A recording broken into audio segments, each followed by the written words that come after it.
I will share with you in my life, when I was younger, started having kids, I had a goal. I wanted to make $1 million in 1 year.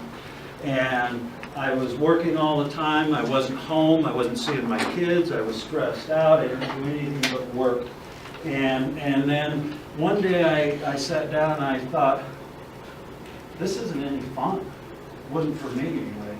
And so for me, I decided that having a happy, balanced life with a lot of variety and a lot of experiences was what was important to me.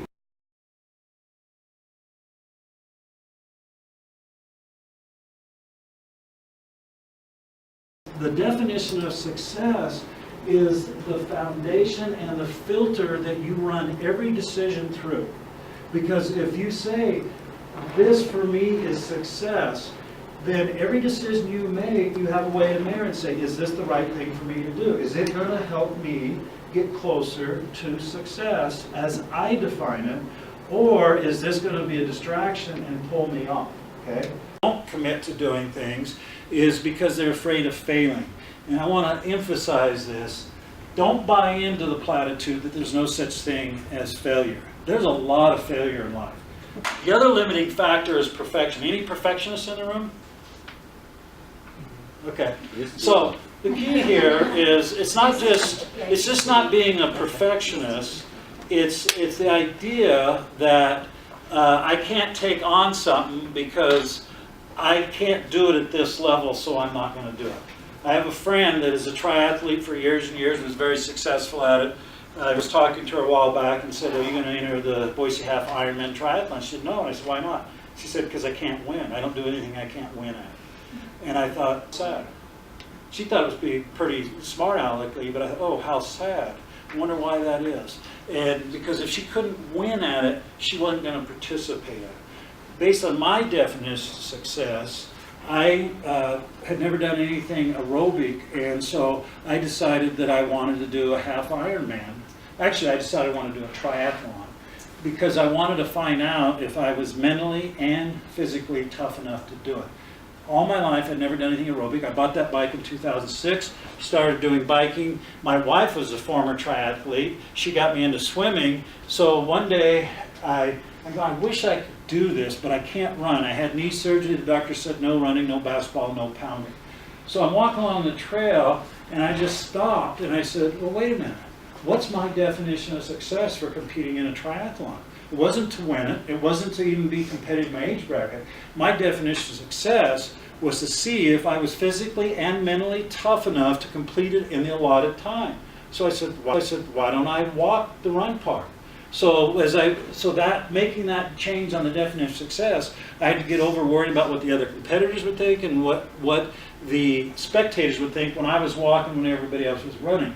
But by changing and acknowledging what success meant for me in that endeavor, it allowed me to take on and do a triathlon. Now, my first one wasn't a sprint and it wasn't Olympic. My first one was the first year they had the Boise Half Ironman here. So I did a full half Ironman my first time out. I was successful in that I finished it in the allotted time before they closed the course. So, but if I had said, no, I got to be perfection and hold myself up to this standard of performance, I would have never taken on a triathlon. Okay? So the concept that I have up here is perfection is a myth and progress is magical. I already shared with you about the cycling. So if you focus on just getting a little bit better every day, and as a leader, stop trying to get the people that work for you or around you or even on a work team or on your breakout sessions to do everything perfectly, is just help them get a little better at what they're doing. Because if every day you get a little bit better in time, you're really good at whatever you're doing. Share with you that every time I do an endurance event, at some point I want to quit. And I never know when that moment's going to come, but it's always there. The key on and making change work for you, when it gets to the hard part, if you can stay with it and break through the wall, then all of a sudden you start getting the benefits of the compound part of the curve and things get better. When I was getting ready, I was sitting on the fence vacillating back and forth about doing this Smoke and Fire 400 race, and I couldn't make up my mind, and my wife kept coming, come on, just commit, just do it. And I said, no. And she said, well, why won't you just commit and do it? So she asked the question, right? So then I started thinking, well, why won't I? And as I went through this, I started in asking the hard questions, I realized I was afraid I couldn't do it. I was afraid that I would take it on and I would fail at it. So then I had to back up and say, well, why am I afraid of that? So then I said, well, how can I reframe that in my own mind that even if I don't succeed, it's not a failure for me? And I said, well, no matter what I do, I think I can write at least part of this course, and that will be farther and harder than anything I've ever done to this point, so that would be a success. So we're driving along, and then she asked the question again. I said, okay, I'm committed. I'm going to do it. She said, are you sure you're going to do it? She goes, yeah. Now, not that she doesn't believe everything I said, but she pulled her phone out of her pocket, put it on record, and say that out loud. And so I did. I said, I'm committed. I'm going to do the Smoke and Fire 400. And I thought, well, okay, that's no big deal. Then she took that and then texted that recording to 3 of my friends.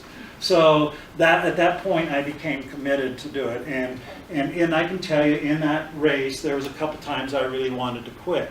The last thing for me in that is what we've already talked about here. That was the most significant thing, was that I didn't quit.